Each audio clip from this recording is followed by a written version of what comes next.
అబ్రాహాంని దేవుడు అలా ఆశీర్వదించారు కాబట్టి, గాడ్ బ్లెస్ అబ్రాహాం ఈ విధంగా ఆశీర్వదించారు కాబట్టి, లోతు ఎన్నుకున్న స్థలము కాకుండా ఇతను ఎడారి వైపు వెళ్తున్నాడు. ఎడారి వైపు వెళ్ళినా కానీ దేవుడు అబ్రాహాం ఇంకా ఎక్కువగా ఆశీర్వదించాడు. అయితే ఇప్పుడు మనం చదివిన వాక్యంలో అధ్యాయం ఏం జరిగిందంటే, ఇప్పుడు ఆ సోదమ గొమొరాకు వెళ్ళి లోతును కూడా దేవుడు ఆశీర్వదించాడు. కానీ లోతు ఉన్న స్థలము పాపపు స్థలము. రాజులు వచ్చి ఆ యొక్క సొదొమ గొమొర ప్రజలందరినీ ఎత్తుకొని వెళ్ళేటప్పుడు లోతు కుటుంబాన్ని, లోతు ఆస్తిని అందరినీ తీసుకొని వెళ్ళారు. అబ్రాహాం అనుకుండొచ్చు, వీడు నేను పెద్దోనని కూడా చూడకుండా నాకు మంచి స్థలం ఇవ్వలేదు, ఎడారి ఇచ్చాడు, నేను ఎందుకు సహాయం చేయాలి వీడికని అనుకుని ఉండొచ్చు. అవునా? ఈరోజు మనం అనుకుంటాం, సొంత కుటుంబంలో ఉన్న వాళ్ళకే సహాయం చేయలేని రోజులో ఉన్నాం. సొంత కుటుంబంలో ఉన్న వాళ్ళు ఇబ్బంది పడుతున్నా, సొంత కుటుంబంలో కష్టంలో ఉన్నా సాయం చేయలేక దూరం నుండి చూసేవాళ్ళు, చప్పట్లు కొట్టి నవ్వే వాళ్ళే ఉంటారు.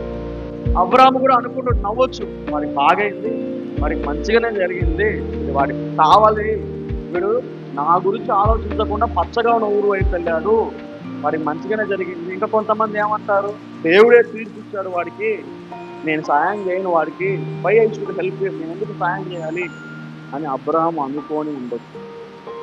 కానీ అబ్రాహాం ఏం చేశాడు, తన ఇంట్లో ఉన్న పని వాళ్ళందరినీ కూడా కూడగట్టుకొని వెళ్ళి ఆ రాజులతో యుద్ధం చేశాడు. యుద్ధం చేసి లోతుని విడిపించి తీసుకొచ్చాడు. కుటుంబాన్ని, అతని ఆస్తిని అంతటిని విడిపించి తీసుకొని వచ్చాడు. అబ్రాహాం ఏమో యుద్ధం తెలిసిన వాడేం కాదు. Abraham don't know how to fight, ఎలా యుద్ధం చేయాలని తెలియదు అబ్రాహాంకి. అబ్రాహాం ఇంట్లో ఉన్న పని వాళ్ళకు కూడా ఎలా యుద్ధం చేయాలని తెలీదు. కానీ తన కుటుంబంలో ఉన్న ఒక వ్యక్తికి, తన బంధువుకి ఇబ్బంది వచ్చిందని, నేనేమైపోయినా పర్వాలేదు అని పరిగెత్తుకొని పోయాడు అబ్రాహాం. నాకేమైనా పర్లేదు, నాకు యుద్ధం రాకపోయినా పర్లేదు, నేను రాజులతో యుద్ధం చేయాలి అని ఆలోచించకుండా పరిగెత్తుకొని పోయి వాళ్ళతో యుద్ధం చేసి తన కుటుంబాన్ని కాపాడుతున్నాడు.